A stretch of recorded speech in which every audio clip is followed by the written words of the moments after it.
வணக்கம் நண்பர்களே, நாம் அந்த பதிவில் என்ன பார்க்க போகிறோம் அப்படின்னா, உங்கள் பிஎஃப் கணக்கில் ரூபாய் 5 லட்சம் ரூபாய் 10 லட்சம் இருந்தால் எவ்வளவு வட்டி கிடைக்கும் அப்படிங்கிற தலைப்பு தான் நம்ம அந்த பதிவில் பார்க்க போகிறோம். நீங்கள் நம்ம சேனலுக்கு இப்போ தான் புதுசாக வந்திருக்கீங்கன்னா நம்ம சேனலை மறக்காமல் சப்ஸ்கிரைப் பண்ணிக்கோங்க. கூடவே பெல் ஐக்கானையும் ப்ரெஸ் பண்ணுங்கள். அப்போ தான் நம்ம போடக்கூடிய வீடியோஸ் உங்களுக்கு இன்ஸ்டண்ட்டாக நோட்டிஃபிகேஷனில் வரும். ஸோ வாங்க நம்ம இப்போ வீடியோக்குள்ளே போகலாம். இந்தியாவில் உள்ள அரசு மற்றும் தனியார் நிறுவனங்களில் பணியாற்றும் கோடிக்கணக்கான ஊழியர்களுக்கு ஓய்வூதியம் அளிப்பதற்காக இபிஎஃப்ஓ மூலம் வருங்கால வைப்பு நிதி திட்டம் நடத்தப்படுகிறது. இவ்வாறு செலுத்தப்படும் தொகை அந்த ஊழியர் ஓய்வு பெறும்போது ஒட்டுமொத்தமாக வழங்கப்படுகிறது. ஒரு ஊழியரின் அடிப்படை சம்பளம் மற்றும் அகவில்படியில் இருந்து 12% தொகை இபிஎஃப் கணக்கில் செலுத்தப்படுகிறது. இதே தொகையை அந்த நிறுவனம் அல்லது ஊழியரின் முதலாளியும் செலுத்துகிறார்.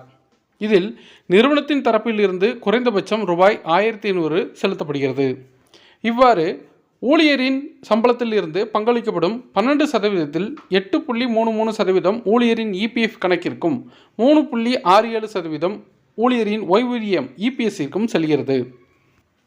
இபிஎஃப் கணக்கில் செலுத்தும் தொகை உத்தரவாதம் அளிக்கப்பட்ட வருவாய் திட்டத்தின் கீழ் வருவதால் ஒரு நிதியாண்டில் ரூபாய் 1.50 லட்சம் வரையிலான டெபாசிட்களுக்கு வரி விலக்கு அளிக்கப்படுகிறது. அதே நேரத்தில் வட்டி மற்றும் முதிர்வு தொகைக்கு முற்றிலும் வரி விலக்கு உண்டு. தற்போது இபிஎஃப் பங்களிப்புக்கு 8.2% வட்டி வழங்கப்படுகிறது. எனவே ரூபாய் 5 லட்சம் பங்களிப்பு செய்தால் அதற்கு ரூபாய் 41,250 வட்டி கிடைக்கும். எனவே முதிர்வு தொகையாக ரூபாய் 5,41,250 இருக்கும்.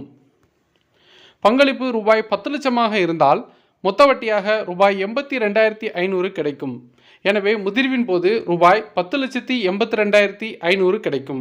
பங்களிப்பு ரூபாய் 15 லட்சமாக இருந்தால் மொத்த வட்டியாக ரூபாய் 1,23,750 கிடைப்பதோடு முதிர்வு தொகையாக ரூபாய் 16,23,750 கிடைக்கும். மறுபடியும் அடுத்த வீடியோவில் சந்திப்போம். நன்றி, வணக்கம்.